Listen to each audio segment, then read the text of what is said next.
PSG Fan TV, bonsoir à tous, bonsoir Joe. Bonsoir Anip. 27e journée face à Dijon, 4-0. Tu disais que c'était au moins le minimum syndical en termes de résultats. Bah, mission accomplie. Non. Mission pas accomplie.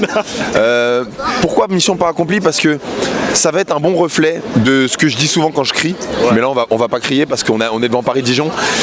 Ce 4-0, les gens vont retenir le score, les gens vont parler du doublé d'Mbappé, les gens vont parler du clean sheet et ce sont des bonnes nouvelles. Maintenant, comme m'a dit une amie Françoise Cross que je salue, il faut regarder les matchs de Ligue 1 avec un filtre de l'exigence. Et cette phrase elle est importante. Pourquoi? Parce que tu peux dire qu'on a 4-0 et qu'on prend pas de but. Mais Navas il fait 4 arrêts dans le match contre Dijon. Dijon en Ligue 1, ils ne nous ont jamais mis de but chez nous. Ouais. Et là ce soir, ils ont eu des occasions. Jusqu'à la 70e, on a été ronflant. Cavani qui loupe, Mbappé qui loupe, qui fait par contre, après la 70e, qui fait le boulot.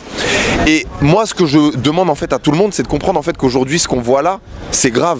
On n'est pas prêt, il n'y a pas d'intensité. C'est Dijon en face. Je veux bien respecter en fait nos équipes, mais les équipes ne sont pas bonnes. Ce qu'a loupé Cavani, là on en rigole parce qu'il y a 4-0. Mais réveillez-vous, contre Dortmund, on en aura 2 des comme ça, on n'en aura pas 18 comme ce soir. Mbappé, il a mis une occasion sur 3. Mais contre Dortmund, on en aura une. On n'en aura qu'une seule. Et c'est là qu'est réellement le problème.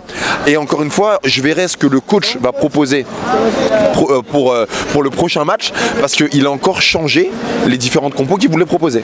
Tu tires le signal d'alarme par rapport à notre attaque et notre défense. Mais ouais. Jusqu'à maintenant, on ne devrait pas prendre peut-être d'une autre optique.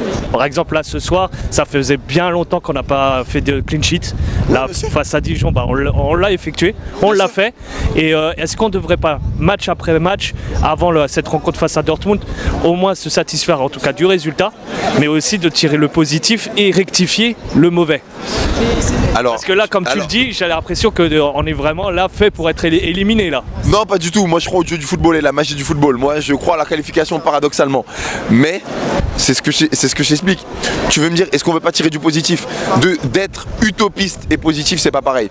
Si là, on sort de ce match-là et qu'on dit, c'est bien, on a fait un clean sheet, c'est-à-dire qu'on n'a pas regardé le match et qu'on n'a pas vu que Navas a fait 3 arrêts, qu'on n'a pas vu que, au final, avec cette équipe dijonnaise, je dis pas qu'on a fait jeu égal, ce serait abusé, mais on était sur un 60-40 en occasion. Ils sont arrivés dans notre camp et on s'est fait dribbler, mais au final, les mecs ont pas assez de talent pour mettre une vraie frappe. Moi, je me dis juste qu'à la place de Samaritano, c'est Haaland, mais ce soir, il y a 2 buts et on peut pas se les prendre, ces 2 buts. Moi, je vous ai dit, hein, tous les gens que je vois là, je les vois comme des sparring partners.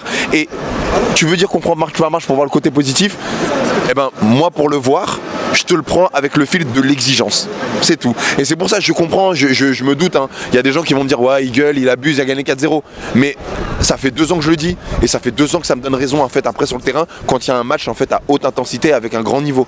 Et là, aujourd'hui, il n'y a encore pas ce grand niveau sur le terrain, ni en défense. Le milieu qui m'a à peu près rassuré. À partir de la 70e, j'ai été content de l'équipe. Icardi fait une bonne entrée et ça va relancer le débat Cavani-Icardi. Hein, voilà, parce que Cavani a été pas mal dans l'entrejeu. Je trouve qu'il a fait des bonnes passes. Par contre, en finition, j'avais l'impression de me retrouver en 2018. Je revois les angoisses que Cavani me rappelait. Il a loupé l'inloupable.